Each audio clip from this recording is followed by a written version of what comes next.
Now, there would need to be many renovations done to Bosse Field in order to get it up to MLB standards. First off, there would need to be a brand new field installed. Plus, home plate and the dugouts are too close to each other, so they would need to extend the dugouts and move them further away. And new and upgraded seats would be added throughout the stadium. Just a little bit over a week left until opening night here at the Jungle for Heritage Hills. This fall, the Patriots are hungry, and they say they've got that championship mindset. Oh, it is so good for my second year, and I'm thrilled to be co-hosting the show with you this season. And we'll meet our newest member of the team, Desharian McBroom, a little bit later on tonight. Several of the players said that when they pulled up to Bosse Field on day one, they instantly recognized it from one of their favorite movies growing up. As that date gets closer of officially being a part of the OVC, the excitement level keeps growing more and more for everyone involved. Well, I've got Henderson. They ran all over Callaway County tonight. As we saw, that was an incredible game. They put up 443 rushing yards. Not total yards. Rushing yards. They ran all over Callaway Not a County. bad way to open up the season, so that gets a Home Team Friday helmet sticker. Jalen, tonight was an exciting game to say the least. Jason Tatum got his career high in scoring. The crowd was wild. How did the energy from the fans help you get such a big win tonight? Training for a fight definitely takes a lot of athleticism, but many of the boxers say that most of the preparation is mental. 2021 wasn't exactly the year the Central Bears were hoping for. In head coach Andy Zirkelbach's first year, Central went 2-8 on the season. This year, though, they say they have the confidence and the skills to turn things around on the field. As January comes to an end, we close out a month chock full of home games and we get nearer to the All-Star game. What needs to happen from this point on to sneak our way back up the Eastern Conference rankings? Tri-Staters are celebrating one of their own who finally made it into the MLB Hall of Fame.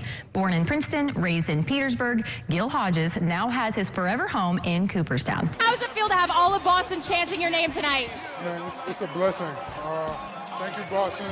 You guys mean a lot to me. I can hear you. I really appreciate it. Well, we'll find out. Josh Boston's team went 7-5 last season, and they won a playoff game. What can they do tonight? Coach Connor says that even though Lexi is built just a little bit different, he pushes her just as hard and coaches her just like anybody else on the team. The Aces have been on a roll the past 2 weeks, picking up victories in 5 of their last 6.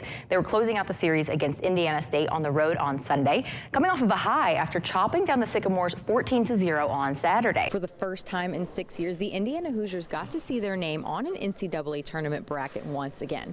Not in the most ideal placement, having to play in the first 4 games, but the Hoosiers were going to do anything that they could to break their way into the round of 64. And on Monday, the Boston bench outscored the Hawks bench 41-14. What does that say about this team as a whole that you can entrust in every guy on the roster? Now we have another game tomorrow. What's it going to take to get the W? He made this decision earlier this week, but he wanted to wait until all of the student athletes had finished taking their final exams today before making any announcements to avoid any distractions. Utility player Lauren Knapp has a rare condition that affects her both on and off the field. She has what's called functional neurology disorder. Southern Indiana softball came out on top of the GLVC conference this past week in the regular season, and now they were playing for the conference title this weekend in Peoria.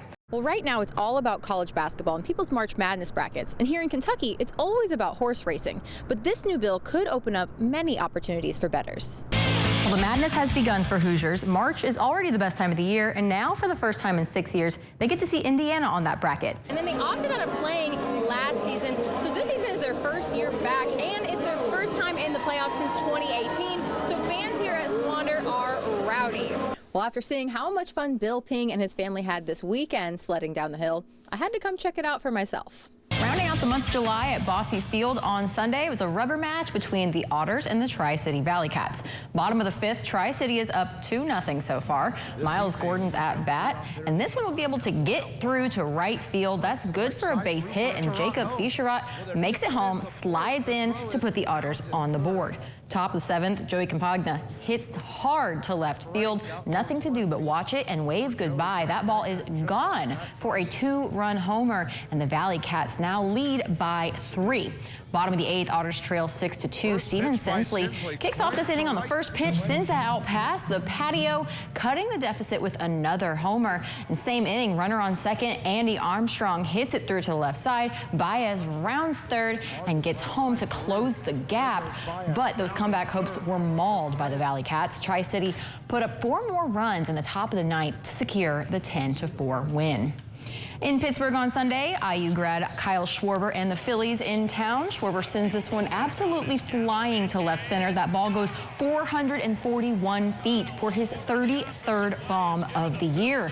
He's currently in second in the league in home runs behind Aaron Judge with 42. Schwarber's homer on Sunday puts him ahead of his 2021 stat already, and there's still 2 months left to go.